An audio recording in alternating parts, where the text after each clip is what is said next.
1 মাস আগে শপিং শুরু হয় আর এটা শেষ হয় কালী পূজা পর্যন্ত। আমি আসলে বেশি অপেক্ষা করতাম কালী পূজার জন্য। যদি কপালে খারাপ লেখা থাকে তাহলে অনেক জায়গায় খারাপ হতে পারে। যে আপনার দিক থেকে কি ছিল ভাইয়ার প্রতি ভালো লাগার কারণটা কি ছিল? আমার কাছে মনে হতো ওর সাথে কথা বললে, কোনো প্রবলেমের কথা বললে সব সলিউশন পেয়ে যাই, এটা আমার মনে হতো।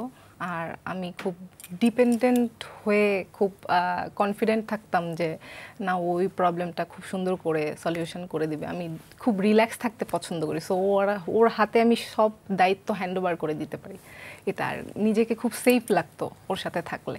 আর আন্ডারস্ট্যান্ডিংয়ের জায়গা থেকে বলবো, ও খুবই ফ্যামিলি ওরিয়েন্টেড একটা মানুষ। তো মনে হয়েছিল যে ও দুই ফ্যামিলি নিয়ে খুব ভালোভাবে থাকতে পারবে। এবং আমাকে ও প্রথমে খুব সময় দিত, যেটা আসলে সবাই খুব পছন্দ করে, সব মেয়েরা আসলে পছন্দ করে।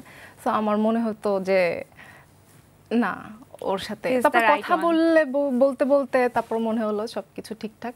তারপরে কিন্তু কখনো কি ভয় লাগেনি যে ছেলেটা মিডিয়াতে কাজ করে, কেমন কি হবে? আর ভাইয়ার ক্ষেত্রে যদি বলি যে বরিশালের মেয়েরা ডেঞ্জারাস হয়, এরকম কোনো কথা কি শুনেছেন?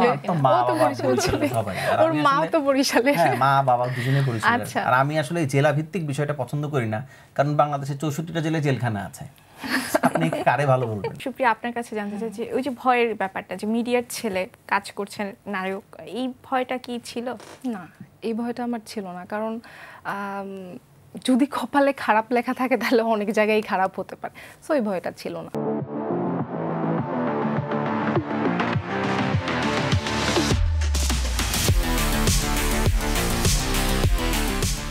একটু আবার পুজোর স্মৃতিতেই ফিরে আসি। ছোটবেলায় সব থেকে প্রিয় স্মৃতি কি ছিল? প্রত্যেকটা পুজোই আমার কাছে প্রিয় স্মৃতি, মানে প্রত্যেকটা দুর্গাপুজোই আমার কাছে অনেক স্পেশাল। সো স্পেশাল ভাবে আমি বলতে পারবো না এটা আমার কাছে অনেক স্পেশাল। আমার প্রত্যেকটা দুর্গাপুজোই অনেক স্পেশাল।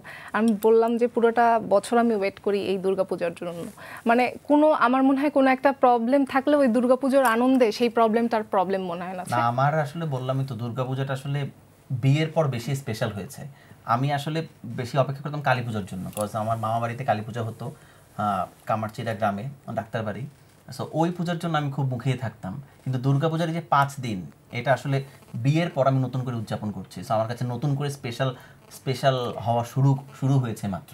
আচ্ছা, আমি আরেকটু বলতে চাই, দুর্গাপূজা এতটাই স্পেশাল যে মানে আমার ফ্যামিলির দিক থেকেও এতটা স্পেশাল যে আমার ছোট ভাই বোন ওকে বিয়ের আগে বলে রেখেছিল যে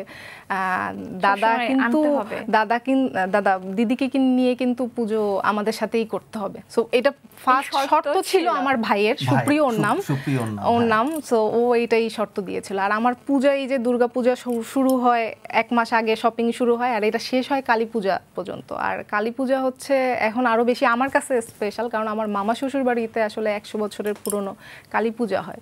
সো ওই পর্যন্ত পূজা চলতে থাকবে আমার। আচ্ছা, সব তো ব্যাক টু ব্যাক আসলে, দুর্গা পূজা, লক্ষ্মী পূজা, কালী পূজা।